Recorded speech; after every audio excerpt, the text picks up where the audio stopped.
I'm Landon Derentz, the Senior Director of the Global Energy Center at the Atlantic Council, and we're here in Sharm Sheikh for COP27, taking a pulse of what's going on the ground and kind of taking the key observations, the momentum of this climate agenda, and seeing how it deals with different stakeholders. We're really lucky today to be joined by Laura Lane, Executive Vice President and Chief Corporate Affairs and Sustainability Officer at UPS. Welcome, Laura. Thanks, glad to be here. It's really exciting to see the momentum of industry coming to COP27. I think, we're watching a time where there's obviously a lot of stakeholders, but industry is being more engaged. What's UPS hoping to get out of this COP, or what it kind of see happen? Yeah, from our perspective, we think it's a responsibility of ours to be advancing a sustainability agenda within our company because of the communities we serve and the global role that we play. It's an incredibly challenging time right now, as you all well know, with the food crisis, the fuel crisis, and a lot of the geopolitical tensions, which really makes advancing a sustainability agenda somewhat more challenging. So what UPS is hoping to get out of the meetings here in Sharm el-Sheikh is fostering a greater sense of collaboration between government, the private sector, and the NGO community, because if we come together, we can solve a lot of the challenges that lie ahead for companies like ours that are one of the most hardest to abate industry sectors, and find those solutions so we can hit our sustainability goals into the future. Well, let's break that down a little bit more. Obviously, global supply chains are vast. This is going to be an enduring challenge as a lot of countries are aiming for net zero 2050 goals. Mm-hmm. How does that impact? How are global supply chains going to be influenced throughout this energy transition? Yeah, so let me tell you about it from the perspective of UPS. We made a commitment to be carbon neutral by 2050, and we made that commitment with a lot of integrity. In other words, we have a roadmap for how we are going to hit that goal.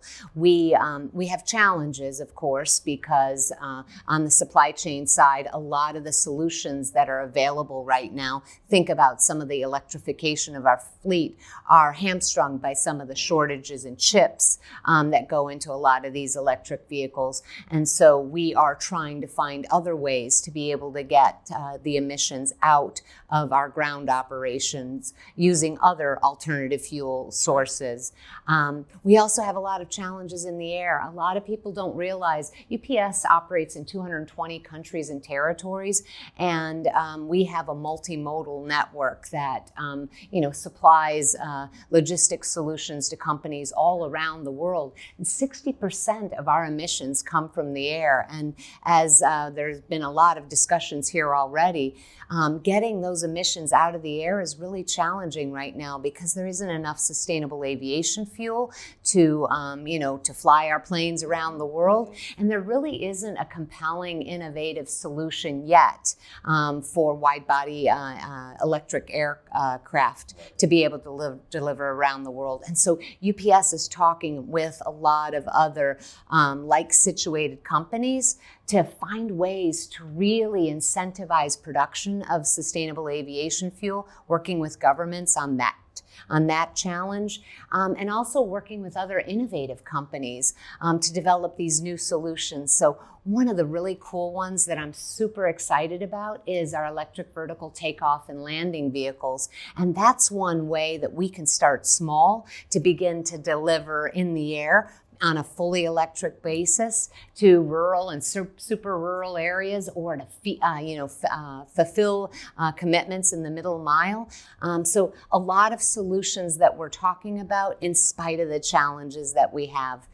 When I think about supply chains generally, we have really been looking at ways that we can hit that end target of electrification, but we need bridging solutions to get there. So we've had a lot of discussions about some of these alternative fuels that are currently available using existing technologies that can really help us lower our carbon footprint. And one of them is renewable natural gas. So we're talking a lot about how we need that renewable natural gas bridge for our ground operations to be able to lower our carbon footprint to hit that ultimate goal of carbon neutrality by 2050. Well, some pretty exciting opportunities on the horizons in terms of innovation, technology, both deployment today of existing resources, but certainly next generation opportunities as well. I want to turn, you alluded to this earlier, which is, obviously the world is in an energy crisis at this moment, right? We're experiencing a very acute moment of energy scarcity, a lack of affordability. And so energy security as a broader topic is kind of coming back to the forefront of the agenda. We're at a place where climate change is equally urgent. It's a huge global challenge, the greatest global challenge over the longer horizon. How do we really harmonize these two narratives and make sure that we have affordable, reliable access to energy today, and move to a more secure future? So from UPS's perspective, we believe in an all-of-the-above approach to fueling our fleet. And we look for the kinds of solutions across the energy spectrum that allow us to, take advantage of those kinds of technologies that get the most carbon out. And so we are big proponents of obviously advancing electrification as quickly as possible, supporting government initiatives to ensure that power grids are powering using renewable energy sources, think solar or wind. But where that's not possible, we're also trying to partner with companies so that we can utilize other solutions, like I mentioned before, renewable natural gas. We're actually the biggest purchaser of renewable natural gas in the world. And what's powerful about RNG is that it helps get methane out of the air, and a lot of other kinds of solutions like using compressed natural gas, liquid natural gas, diversifying the fuel sources that are out there, leveraging as many of the ones that are possible, so we're moving away from the most carbon polluting to the least carbon polluting as we move to electric. I think that's one of the ways that we can ensure that there's enough power in the world right now, as there's disequilibriums in different markets, but finding ways to use the best available resources possible to get as much carbon out. And so when you take that kind of fuel agnostic approach and have the objective of finding the most effective means of reducing carbon, I think you're working through the short term as you're working toward your long-term goal. And obviously, it's the least desirable outcome to use carbon offsets, but where, the energy, markets are constrained, we do have to find other ways to get that carbon out by alternative means. And if it's through offsets and removals in the early phases, maybe that's what you have to do. But in the long term, we're going to work toward those solutions that are the best ways to power our network with the lowest carbon impact. Well, I can tell you here at the Atlantic Council, we're excited to follow UPS's sustainability journey as you achieve your net zero ambitions and your clean energy goals. Thank you for joining us, and I hope COP is incredibly fruitful for you.